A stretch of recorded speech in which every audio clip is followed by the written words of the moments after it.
नमस्कार जोहार दोस्तों, मैं सुप्रिया स्वागत करती हूं आप सभी का जेएसएससी जेपीएससी फॉलोअप में। आज के सेशन में हम लोग देखेंगे झारखंड के करंट अफेयर्स पूरे अप्रैल महीने का, यानी 1 अप्रैल से लेकर 30 अप्रैल तक का। आज के सेशन में कम सवाल हैं, 20-22 सवाल हैं। इसके बाद फिर नेक्स्ट सेशन में हम लोग बाकी के जो भी बचे मिसलेनियस सवाल होंगे वे करेंगे।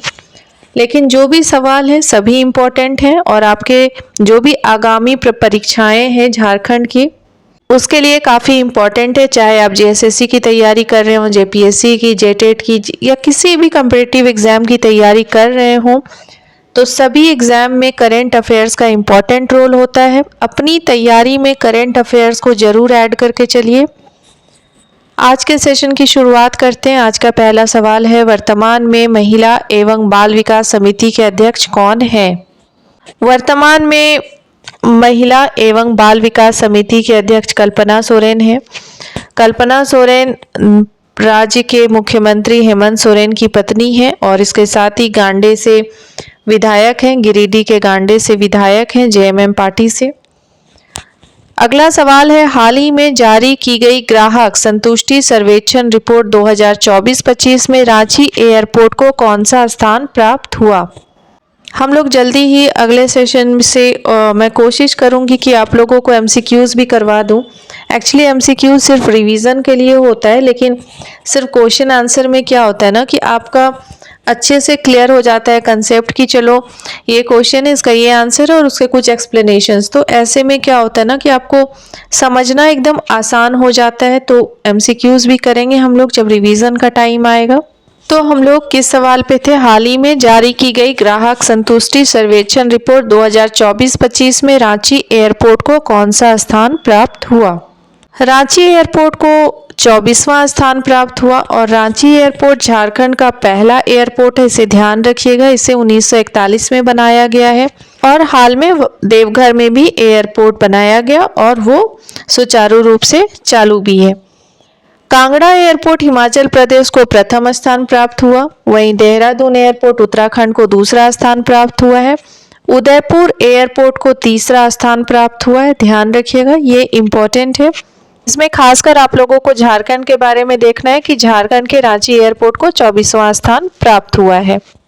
अगला सवाल है, हाल ही में झारखंड के किस जिला प्रशासन के द्वारा प्रोजेक्ट बेटी के माध्यम से बाल सुधार गृह के बच्चों का कौशल संवर्धन किया जा रहा है? देवघर जिला प्रशासन के द्वारा ये महत्वपूर्ण कदम उठाया गया है कि प्रोजेक्ट बेटी के माध्यम से बाल सुधार गृह के बच्चों का कौशल संवर्धन किया जाए और ये हो रहा है।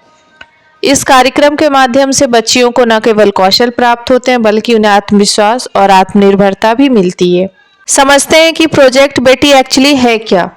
प्रोजेक्ट बेटी है बाल सुधार सह संप्रेषण गृह में एक कार्यक्रम है जिसका उद्देश्य है बच्चियों को सशक्त और आत्मनिर्भर बनाना।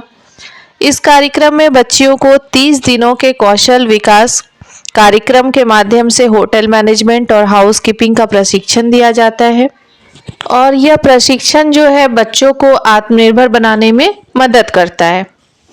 यह कार्यक्रम बाल सुधार गृह के साथ साथ फूड क्राफ्ट इंस्टीट्यूट और जिला प्रशासन के सहयोग से संचालित किया जाता है, ध्यान रखिएगा, इम्पोर्टेंट है। अगला सवाल देखते हैं। अगला सवाल है, हाल ही में हूल के नायक सिद्धू कान्हू की कौन सी जयंती मनाई गई और कब? सिद्धू कान्हू को हूल के नायक कहा जाता है। इनकी जो जयंती है 11 अप्रैल 2025 को मनाई गई 110वीं जयंती। हालांकि इनके जन्म के बारे में कुछ भी ऐसा फैक्ट, ऐसा प्रमाण नहीं है कि इनका डेट ऑफ बर्थ निश्चित यही है, सटीक यही है, लेकिन सिद्धू मुर्मू का जो जन्म है वो 11 अप्रैल 1815 को हुआ था, ऐसा माना जाता है, जबकि कान्हू का जो है जन्म 1820 में हुआ था। दोनों भाई थे, ऐसा इतिहासकारों का मानना है, लेकिन इनका कोई सटीक तिथि का पता अभी तक नहीं है। सिद्धू कान्हू जो दोनों भाई थे, इन्होंने संथाल समुदाय के नेता थे। अंग्रेजों के खिलाफ इन्होंने क्रांति किया। आप सबों ने सिद्धू कान्हू के बारे में जरूर पढ़ा होगा जब आप लोग झारखंड के एग्जाम की तैयारी कर रहे हैं।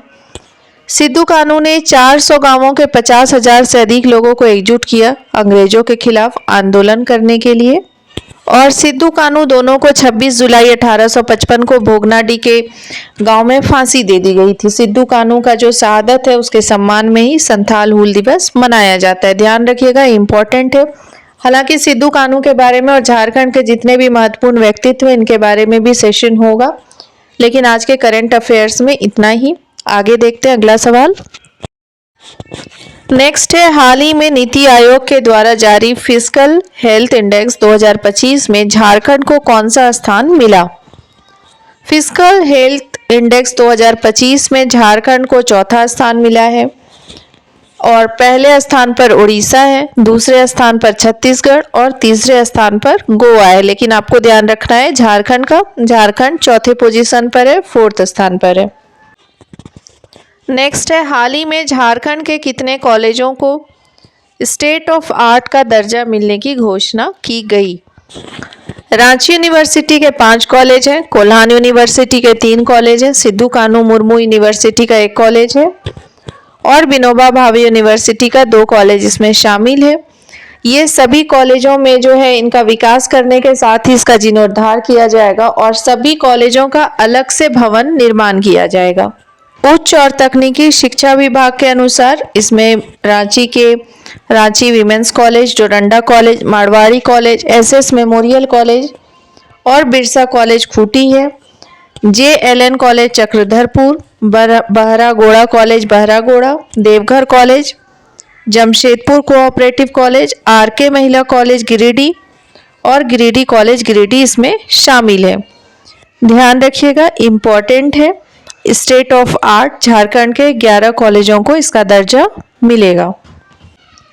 अगला सवाल है, हाल ही में मणिपुर में 68वें राष्ट्रीय स्कूल फुटबॉल चैंपियनशिप का आयोजन किया गया है। इसमें किसकी जीत हुई? इसमें झारखंड की टीम ने भी हिस्सा लिया था। इसमें मणिपुर में जो 19 बालिका वर्ग स्कूली फुटबॉल टूर्नामेंट हुआ, इसमें झारखंड की टीम ने फाइनल में मेजबानी मणिपुर ने किया था। उनको 2-0 से हराकर चैंपियन बनने का गौरव प्राप्त किया है, ध्यान रखिएगा। अगला सवाल है, हाल ही में गृह मंत्रालय के द्वारा झारखंड के किस अधिकारी को आंतरिक सेवा सुरक्षा पदक दिया गया? आंतरिक सेवा सुरक्षा सेवा पदक कोतवाली के DSP प्रकाश जोय को दिया गया। इन्हें यह सम्मान उनके नक्सल विरुद्ध अभियान में उत्कृष्ट योगदान के लिए दिया गया है।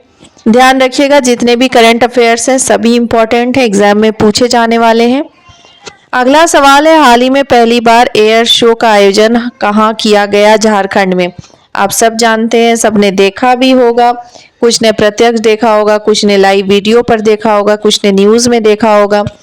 रांची के नामकुम के खोजाटोली आर्मी मैदान में पहली बार वायुसेना की तरफ से एयर शो का आयोजन किया गया और यह जो एयर शो है भारतीय वायुसेना के प्रतिष्ठित सूर्य किरण एरोबेटिक टीम के द्वारा किया गया 19 और 20 अप्रैल को। अगला सवाल है, हाल ही में मशहूर साहित्यकार रोज केरकेट्टा का निधन हो गया है। यह किस भाषा की साहित्यकार थी? रोज केरकेट्टा, इनको झारखंड की एक विदुषी महिला थी। यह खड़िया भाषा की साहित्यकार थी, जानी मानी मशहूर साहित्यकार थी, जिनका निधन 17 अप्रैल 2025 को हो गया। रोज केरकेट्टा का जन्म झारखंड के सिमडेगा जिला में हुआ था।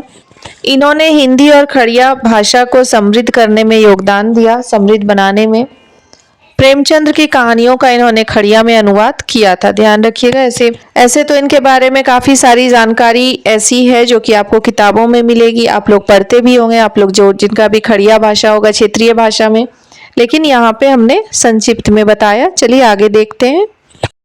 अगला सवाल है, हाल ही में किस मशहूर नागपुरी साहित्यकार का निधन हो गया है?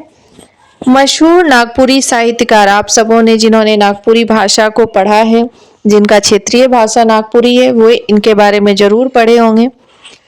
डॉक्टर राम प्रसाद, इनका निधन हो गया है हाल ही में 12 अप्रैल को। डॉक्टर राम प्रसाद का जन्म 20 जुलाई 1953 को झारखंड के सिमडेगा जिले के रूसो गांव में हुआ था और इनका जो निधन है, इनकी जो मृत्यु है, वो गले में कैंसर की वजह से हुआ। ये काफ़ी समय से इससे पीड़ित थे। डॉक्टर राम प्रसाद ने एमए, एलएलबी, पीएचडी, डिलीट की डिग्री हासिल की थी। नागपुरी भाषा में डिलीट करने वाले ये पहले शिक्षक थे। इन्हें साहित्यिक सांस्कृतिक कला संगम उत्तर प्रदेश से विद्या वाचस्पति की मानद उपाधि भी मिली थी। ध्यान रखिएगा, इम्पॉर्टेंट है नागपुरी साहित्यकार के बारे में। जिनका भी नागपुरी भाषा होगा उनके भी एग्जाम में पूछा जाएगा, जिनका नहीं होगा उनका भी पूछा जाएगा। अगला सवाल है, हाल ही में कितने झारखंड के खिलाड़ियों का चयन किया गया भारतीय महिला हॉकी टीम में? भारतीय महिला हॉकी टीम में 5 खिलाड़ियों का चयन किया गया, जिसमें सलीमा टेटे, ये भारतीय महिला हॉकी टीम की कप्तान है, दीपिका सोरेन, अंजना डुंगडुंग, ब्यूटी डुंगडुंग और महिमा टेटे, इन सभी का चयन किया गया। ध्यान रखिएगा, स्पोर्ट्स से सवाल बनते हैं और साहित्यकार के बारे में जरूर पढ़ लीजिएगा, वो तो सवाल आते ही आते हैं। अगला सवाल है, झारखंड के स्वास्थ्य सुविधा को बेहतर बनाने के लिए किस मॉडल के आधार पर काम किया जाएगा? स्वास्थ्य सुविधा को बेहतर बनाने के लिए हैदराबाद मॉडल को अपनाया जाएगा। हैदराबाद मॉडल में दरअसल बेहतर स्वास्थ्य सेवाओं के लिए एक एकीकृत दृष्टिकोण अपनाया जाता है, जिसमें प्राथमिक स्वास्थ्य केंद्रों, अस्पतालों और अन्य स्वास्थ्य सुविधाओं के बीच एक मजबूत नेटवर्क शामिल है। इसे लागू करके झारखंड में भी बेहतर स्वास्थ्य सेवाओं को उपलब्ध कराया जा सकता है। इसलिए हैदराबाद मॉडल को अपनाकर झारखंड में स्वास्थ्य सुविधा को बेहतर बनाने के लिए इस पर काम किया जाएगा। ध्यान रखिएगा, इम्पॉर्टेंट है। और अभी वर्तमान में स्वास्थ्य के मंत्री हैं डॉक्टर इरफान अंसारी। अगला सवाल है, हाल ही में Jharkhand state institution ranking framework योजना लागू की गई है। इस योजना के तहत शैक्षणिक संस्थानों के ओवरऑल फर्स्ट रैंक आने पर कितने रुपए की पुरस्कार दी जाएगी? फर्स्ट रैंक पाने वाले को 1 करोड़ रुपए की राशि से पुरस्कृत की जाएगी। वहीं जिन्हें सेकेंड रैंक आता है उनको 75 लाख रुपए दिए जाएंगे और थर्ड रैंक आने वाले को 50 लाख रुपए दिए जाएंगे। शिक्षा व्यवस्था, अनुसंधान, नवाचार विस्तार, विद्यार्थी सपोर्ट प्रोग्राम, शासन, नेतृत्व और प्रबंधन का मूल्यांकन करना इसके अंतर्गत है। और ये मूल्यांकन करने के लिए ये एक कमेटी का गठन करेंगे, जिसके अंतर्गत JSHEC यानी इससे होंगे। ध्यान रखिएगा, Jharkhand state institution ranking framework योजना। अगला सवाल है, हाल ही में चंदू प्रसाद के जीवन पर आधारित पुस्तक Chandu Prasad the museum legend of Ranchi का लोकार्पण किया गया है। यह अभी काफी ट्रेंड में था। इस पुस्तक के लेखक कौन हैं? इस पुस्तक के लेखक रजनीश सिंह हैं और इसकी जो सहलेखक हैं वो एक लेखिका है, नंदिनी रॉय। ध्यान रखिएगा, इसमें 2 लेखक है, लेखक और लेखिका। लेखक रजनीश सिंह है और सहलेखक नंदिनी रॉय है। Chandu Prasad the museum legend of Ranchi पुस्तक। अगला सवाल है, हाल ही में झारखंड के पंचायत को मॉडल रूप में विकसित करने के लिए पहले चरण में राज्य के कितने पंचायतों का ISO सर्टिफिकेशन कराया गया? पहले चरण में 31 पंचायतों का ISO सर्टिफिकेशन कराया गया और ये जो है मॉडल रूप में विकसित करने के लिए जो ISO सर्टिफिकेशन है वो केरल के किला के सहयोग से किया जा रहा है। अगला सवाल है, हाल ही में टाटा ट्रस्ट की ओर से जारी इंडियन जस्टिस रिपोर्ट 2025 में 18 बड़े राज्यों में झारखंड को कौन सा स्थान प्राप्त हुआ है?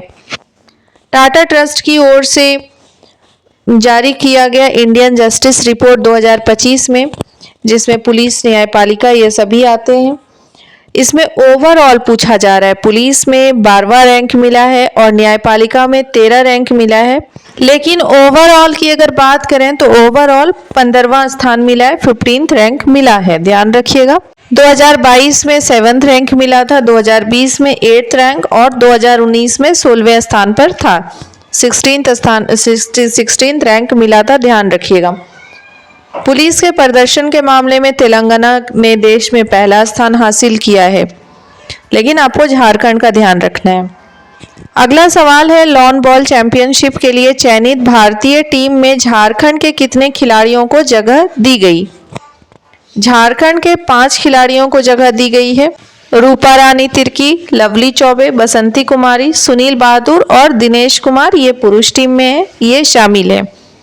लॉन बॉल चैंपियनशिप के लिए इन्हें चयनित किया गया 5 खिलाड़ियों को। 16th Asian lawn ball championship Philippines में 27 अप्रैल से 4 मई तक आयोजित की जाने वाली है, ध्यान रखिएगा इसे। अगला सवाल है, हाल ही में बिरसा हरित ग्राम योजना के सफल क्रियान्वयन के लिए सभी जिलों में IEC यानी information education and communication activity हो, इसके लिए एक प्रस्ताव पारित किया गया है। इसकी शुरुआत कब की गई? इसकी शुरुआत 2020 से की गई है। दरअसल ये जो आता है IEC हरित ग्राम योजना, ये मनरेगा के तहत आता है या महात्मा गांधी राष्ट्रीय ग्रामीण रोजगार गारंटी अधिनियम मनरेगा के तहत लागू की जाती है। इसका मुख्य उद्देश्य है राज्य में जितनी भी बंजर भूमियां हैं उसको संरक्षित करना, उसको खेती के योग्य बनाना, फलदार और बाकी के जो भी महत्वपूर्ण पौधे हैं, वृक्ष हैं, उसका वृक्षारोपण करना, उसके माध्यम से अस्थायी संपत्ति का सृजन करना और ग्रामीण गरीब किसान परिवारों की आजीविका में वृद्धि करना है। इसके अंतर्गत 5 लाख परिवारों को 100-100 पौधे करके लगाने हैं, जिससे कि 5 करोड़ पौधे राज्य में लग जाएंगे और 5 वर्षों तक, अगले 5 वर्षों तक सरकार उसकी देखरेख करेगी, देखभाल करेगी और 3 साल के बाद प्रत्येक परिवार की वार्षिक आय 50,000 रुपये हो जाएगी। यह जिला और प्रखंड स्तर पर प्रसंस्करण इकाई स्थापित की जाएगी, इस पर लगातार नियंत्रण रखने के लिए, ध्यान रखिएगा, इम्पोर्टेंट है। अगला सवाल है, हाल ही में संस्कारी मास्टर जी अभियान किसके द्वारा चलाया गया? संस्कारी मास्टर जी अभियान राज्य निर्वाचन आयोग के द्वारा चलाया गया। ये दरअसल मतदान जब हो रहा था इलेक्शन के टाइम पे इस अभियान को चलाया गया। इसका मुख्य उद्देश्य था नैतिक मतदान का संदेश देना, जिसमें सरकारी शिक्षकों की काफ़ी महत्वपूर्ण भूमिका रही इसमें। अगला सवाल है, हाल ही में 30 अप्रैल 2025 को झारखंड के किस जिले में एक नई जल परियोजना का उद्घाटन हुआ, जिसका उद्देश्य ग्रामीण क्षेत्रों में स्वच्छ जल की आपूर्ति करना है? गढ़वा जिला में अभी हाल ही में कृषि के क्षेत्र में गढ़वा जिला को पुरस्कृत किया गया और इस जो पुरस्कार की जो राशि थी उसको खर्च किया गया गढ़वा जिला के विकास में और ये उसी के अंतर्गत आता है, जल परियोजना भी उसी के अंतर्गत आता है। इसका उद्देश्य ग्रामीण क्षेत्रों में स्वच्छ जल की आपूर्ति करना है, ध्यान रखिएगा। अगला सवाल है, झारखंड के मुख्यमंत्री हेमंत सोरेन ने हाल ही में स्पेन की यात्रा के दौरान किस फुटबॉल क्लब के साथ कोच प्रशिक्षण के लिए समझौता ज्ञापन MOU पर हस्ताक्षर किए? ये आज के सेशन का आखिरी सवाल है। इसके बाद अगले सेशन में बाकी के बचे जितने भी मिसलेनियस सवाल होंगे करंट अफेयर्स के अप्रैल महीने के, वे हम देखेंगे। रियल क्लब डिपोर्टिव एस्पेनॉल यानी RCD एस्पेनॉल के साथ MOU पर हस्ताक्षर किए हैं। झारखंड के फुटबॉल कोचों के प्रशिक्षण के लिए विशेष रूप से खेल विकास में सहयोग के लिए समझौता ज्ञापन पर हस्ताक्षर किया गया है, ध्यान रखिएगा, इम्पोर्टेंट है। आज के सेशन में बताए गए जितने भी सवाल थे करंट अफेयर्स के सभी इम्पोर्टेंट है आपके एग्जाम के पॉइंट ऑफ व्यू से। उम्मीद करती हूँ आप सबों को आज का सेशन पसंद आया होगा। अपने फ्रेंड्स के साथ ज़रूर शेयर करें और जाते जाते लाइक करना बिल्कुल भी ना भूलें। Thank you everyone.